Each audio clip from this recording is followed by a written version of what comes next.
Kannookkara Madakkara police പള്ളിയിൽ കയറിയതിനെതിരെ പ്രതിഷേധം ശക്തമാകുന്നതിനിടെ പോലീസിന്റെ സമയോചിതമായ ഇടപെടൽ ഉണ്ടായിരുന്നില്ലായിരുന്നെങ്കിൽ പള്ളിയിൽ മരണം ഉൾപ്പെടെ നടക്കുമായിരുന്നു എന്ന വാദവും ശക്തമാകുന്നു.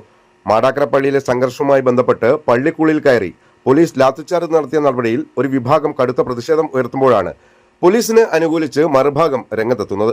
പോലീസിന്റെ ഭാഗത്തുനിന്ന് സമയോചിതമായ ഇടപെടൽ ഉണ്ടായിരുന്നില്ലായിരുന്നെങ്കിൽ പള്ളിക്കുള്ളിലെ സംഘർഷം കൊലപാതകത്തിൽ വരെ കലാശിക്കുമായിരുന്നു എന്നാണ് ഇവർ ചൂണ്ടിക്കാട്ടുന്നത്. തുടക്കത്തിൽ SHO ഉൾപ്പെടെ ബൂട്ട് അഴിച്ചുമാറ്റിയാണ് പള്ളിക്കുള്ളിൽ കയറിയതെന്നാണ് പറയുന്നത്. പിന്നീട് സംഘർഷം രൂക്ഷമായതോടെയാണ് പെട്ടെന്ന് തന്നെ ചില പോലീസുകാർ പിടിച്ചുമാറ്റാനായി പള്ളിയിൽ എത്തിയതെന്നാണ് ഇവർ പറയുന്നത്. ഖത്തീബായ അബ്ദുറഹ്മാൻ ഫൈസി പൊന്മളയെ മാറ്റുന്നതുമായി ബന്ധപ്പെട്ട് കാലങ്ങളായി നിലനിൽക്കുന്ന തർക്കമാണ് വീണ്ടും രൂക്ഷമായ സംഘർഷത്തിൽ കലാശിച്ചത്. കഴിഞ്ഞ ദിവസം നബിദിനത്തോടനുബന്ധിച്ച് നടന്ന മൗലൂദ് പാരായണത്തിന് നിലവിലെ ഖത്തീബ് നേതൃത്വം നൽകിയതാണ് ഒരു വിഭാഗത്തെ ചൊടിപ്പിച്ചത്. ഇതോടെ ഖത്തീബിനെ അനുകൂലിക്കുന്നവരും എതിർക്കുന്നവരും തമ്മിൽ പള്ളിക്കുള്ളിൽ വെച്ച് തന്നെ വാക്കേറ്റവും കയ്യാങ്കളിയും ഉണ്ടാകുകയായിരുന്നു. മുൻപ് പാണക്കാട് തങ്ങൾ ഇടപെട്ട് താൽക്കാലിക പരിഹാരം ഉണ്ടാക്കിയിരുന്നെങ്കിലും പ്രശ്നം വീണ്ടും പുകയുകയായിരുന്നു. വിവരമറിഞ്ഞ് സ്ഥലത്തെത്തിയ ചോമ്പാല പോലീസ് പള്ളിക്കുള്ളിൽ കയറി ലാത്തി വീശിയാണ് ഇരുവിഭാഗത്തെയും പിരിച്ചുവിട്ടത്.